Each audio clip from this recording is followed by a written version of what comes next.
안녕하십니까, 정병모입니다. 얼마 전에 그 아모리 퍼시픽 미술관에서 그 병풍 전투를 했는데 가장 많은 관람객 수를 기록했다 그럽니다. 병풍이 무엇일까요? 병풍은 사실은 이제 우리의 어떤 삶하고 굉장히 아주 밀착된 가구입니다. 그러니까 우리가 이제 태어나면은 돌잔치를 병풍 앞에서 하거든요. 그리고 이제 나이 들어서 이제 과거급제를 하면은 또 그 과거급제 축하잔치도 병풍 앞에서 합니다. 또 혼례를 하면은 모란 병풍을 펼쳐놓고 그 앞에서 또 혼례를 하고, 늙어서는 이제 회갑년도 병풍 앞에서 합니다. 그런데 이제 죽을 때는 병풍 앞이 아니라 병풍 뒤에서 우리 삶을 마감합니다. 다시 말하면 병풍 앞은 삶이고 병풍 뒤는 죽음입니다. 삶과 죽음의 어떤 경계선 역할을 하는 그러한 그 가구가 바로 병풍입니다. 근데 제주도 민요를 보면은 그 양반가에 이제 이런 얘기가 나옵니다. 양반의 인연은 길에서 병풍 두른 듯하고 쌍놈의 인연은 길에서 개똥 밟는 것 같다. 다시 말하면 그 병풍이라는 게 뭡니까? 병풍은 곧 양반이다. 이런 인식을 그 제주도 사람이 가진 겁니다. 그러니까 문자도 병풍이 어떤 그 유교의 어떤 그 덕목을 전국적으로 그 확산시키기 위해서 이 제작된 건데, 한양에만 그려진 게 아니라 뭐 전라도, 충청도, 경상도, 강원도, 심지어는 제주도까지 그 문자도 병풍이 유행을 하는데, 그 이유는 두 가지라고 생각합니다. 첫 번째는 그 문자도 병풍이 한자로 쓰여져 있다는 점입니다. 그러니까 한자라는 거는 그 양반의 어떤 전유물로 여겼는데, 이거를 이제 일반 서민들도 향유하면서 이제 양반의 어떤 행세를 하자 하는 게 이제 첫 번째 이유고, 또 두 번째는 병풍이라는 거는 양반의 상징이다. 그래서 우리가 문자도 병풍은 양반 행세를 하기 위해서 제작된 그림이다. 이렇게 보시면 될 것 같습니다. 문자도 병풍에는 효제, 충신, 예의, 염치라는 그 유교의 어떤 그 덕목을 담은 글자가 각 폭에 한 자씩 이렇게 이제 배치되어 있습니다. 효라는 거는 그 자식이 부모에게 이렇게 효도하는 부모와 어떤 자식과의 어떤 관계를 표현한 그런 글자입니다. 제라는 거는 형제들 간의 그 우애를 나타내는 이런 덕목입니다. 그런데 이제 세 번째는 이제 충인데, 마치 우리가 자식이 부모에게 효도하듯이 백성들은 임금에게 충성을 다하라, 이런 뜻입니다.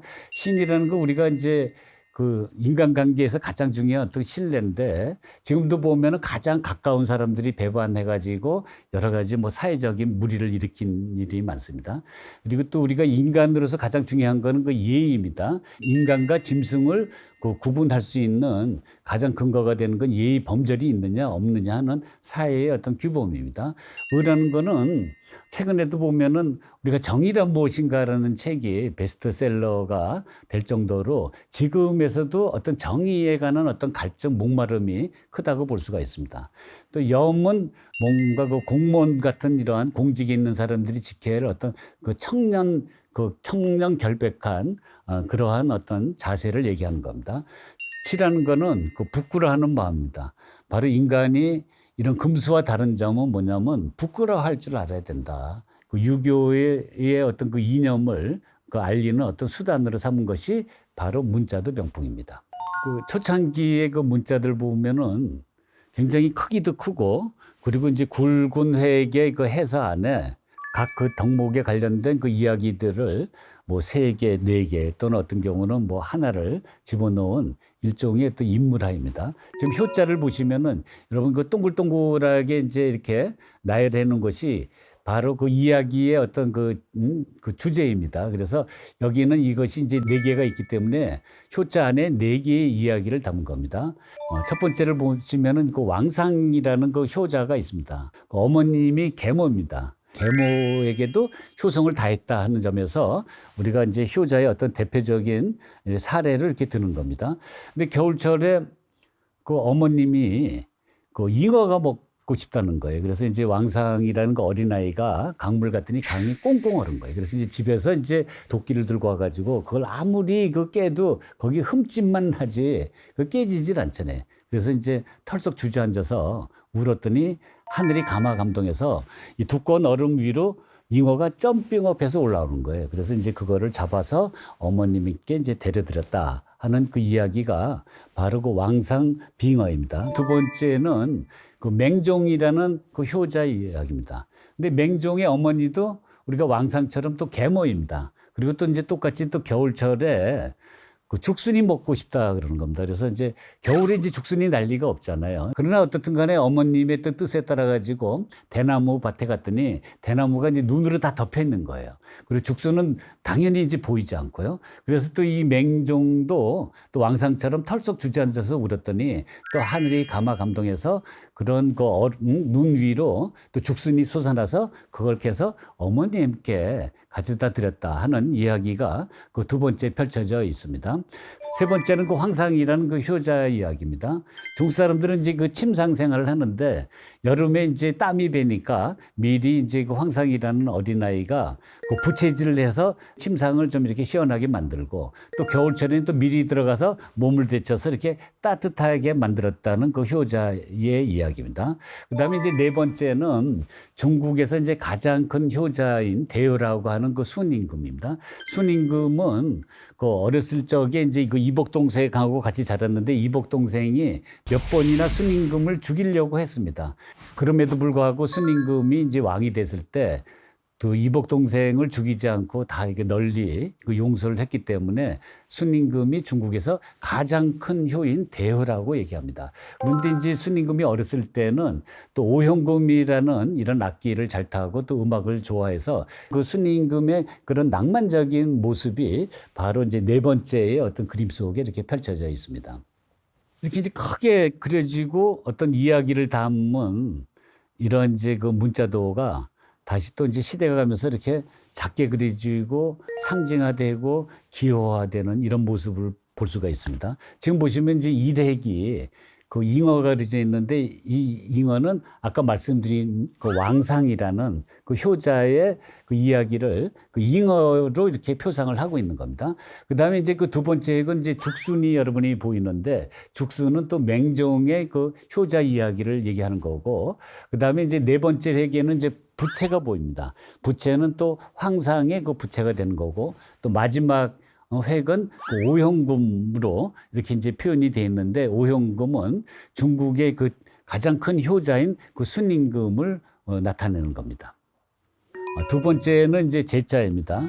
제자는 그 형제 간의 그 우애를 표현한 그림입니다. 새 중에서 형제 간의 우애가 가장 깊은 새가 할미새입니다. 그래서 어미 할미새가 나비든 곤충을 이렇게 잡아오면은 형제들이 사이좋게 이렇게 나눠 먹는 그런 장면이 바로 이제 제자 속에 펼쳐져 있습니다. 그래서 일획을 보면은 어미 할미새가 기둥처럼 이렇게 자리 잡고 있고 그리고 또 이획 삼획을 보면은 어미 할미새가 잡아온 벌레를 그 형제간이 이렇게 사이좋게 이렇게 나눠 먹는 이런 모습을 볼 수가 있습니다. 사획 오획을 보면은 원래는 여기 이제 삼냉두나무 꽃을 여기에 배치하게 돼 있는데 지금 보시는 것처럼 무슨 연꽃, 이것도 연꽃 중에서도 빨간 불타는 연꽃 아닙니까? 아니면 또 뭐 모란을 그린다든가 해서 다양한 꽃으로 이렇게 변형이 됩니다. 근데 더더구나 또 이 그림이 흥미로운 건 뭐냐면 밑에 보면 이런 들판이 펼쳐져 있고 들판 내에 이 문자도가 공중으로 이렇게 붕 떠오르는 모습입니다. 미나 속에서 공중부양은 필수입니다. 제자도를 보면은 똑같은 그림이 없습니다. 그러니까 기본적인 상징을 살려서 다양하게 이렇게 표현한 걸 볼 수가 있습니다.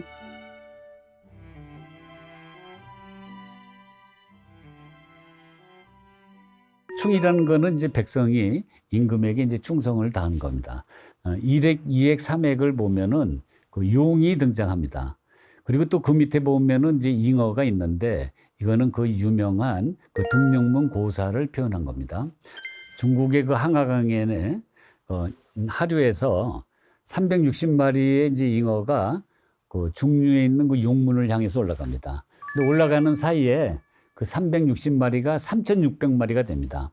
그러면 그 3,600마리 잉어 가운데서 가장 신령스럽고 가장 힘센 한 마리만 용문을 통과하는 겁니다. 그러니까 용문을 통과하는 거는 잉어가 이제 용이 되는 건데 바로 그 이제 충자의 일획에서 그 삼획을 보면은 밑에 이제 잉어가 있고 잉어 입에서 그 용이 이렇게 나오는 이런 모습으로 그려집니다. 등룡문 고사처럼 이런 이제 출세를 해가지고 임금에게 이제 충성을 다하라 이런 의미가 담겨 있습니다.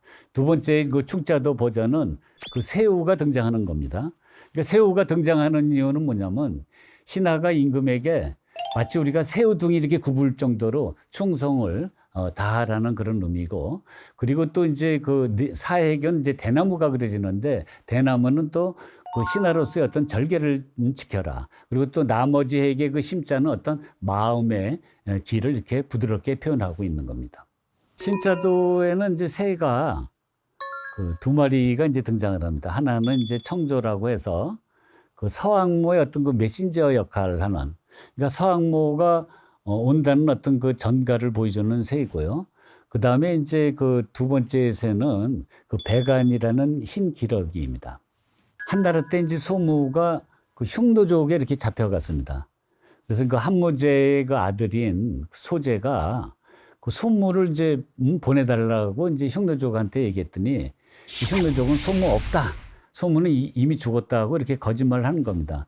그런데 이제 소제가 어느 날 이렇게 사냥을 했는데 기러기 한 마리가 보니까 기러기의 그 발에 비단에 쓴 편지 한 통이 있어요.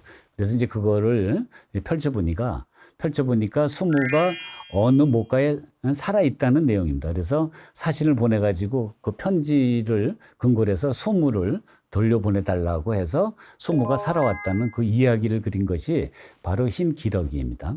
근데 이 신자들을 보면 굉장히 재밌습니다. 일획은 앞서 설명드린 사왕모의 그 메신저인 그 청조입니다. 그런데 이제 이 액을 보면은 이 액이 이게 네모 한 칸이 이게 전부 다 책값입니다. 옆으로 또는 그 모로 써서 굉장히 아주 구성적인 획으로 표현했고, 그 다음에 이제 삼액을 보면 삼액도 이것이 어떤 그 지붕이 이렇게 보이고, 또 그 사이로 보면은 그 서왕모가 살고 있는 그 한궁의 궁전 모습이 일부 보입니다. 그리고 나머지 핵은 이게 초소로 이렇게 하고 있어서 이 신자도는 문자도와 그리고 책거리 어떤 조합이라고 볼 수 있습니다. 이 신자도의 일액을 보면 그 기러기가 이렇게 표현되어 있습니다. 그 네모 칸 안에 보면 또 청조가 또 이 안에 담겨져 있습니다. 삼핵에는 이제 이런 큰 나무가 배치되어 있습니다. 그 원래 이제 그 장황한 설명이 담긴 그 이야기 그림이 점점 간략화되고 기호화되고 상징화되는 이런 그림으로 이렇게 변해가다가 점점 그 문자에 담겨진 그런 유기적인 덕목보다 그 집안을 장식하는 장식화로서 이런 기능을 하게 되는 것을 우리가 볼 수가 있습니다. 난생 처음 그 미나를 접한 분이 아마 많으실 거라고 생각이 듭니다. 그러니까 미나를 우리가 보는 시각은 참으로 이렇게 다양합니다. 저는 이제 이번 강의에서 이제 중점적으로 이제 여러분들에게 이제 설명드리려고 노력한 거는 미나가 갖고 있는 그 스토리텔링이 있습니다. 미나가 갖고 있는 그 역사가 있습니다. 이런 우리의 어떤 그 삶의 이야기를 통해서 미나가 우리에게 어떠한 교훈을 주는가, 어떠한 의미가 있는 그림인가를 여러분에게 설명을 드렸습니다. 개인적인 소망으로는 이번 강의를 통해서 미나가 낯선 그림이 아니라 미나가 여러분들에게 어떤 친숙하게 다가오는 그림이 되셨기를 바라겠습니다. 감사합니다.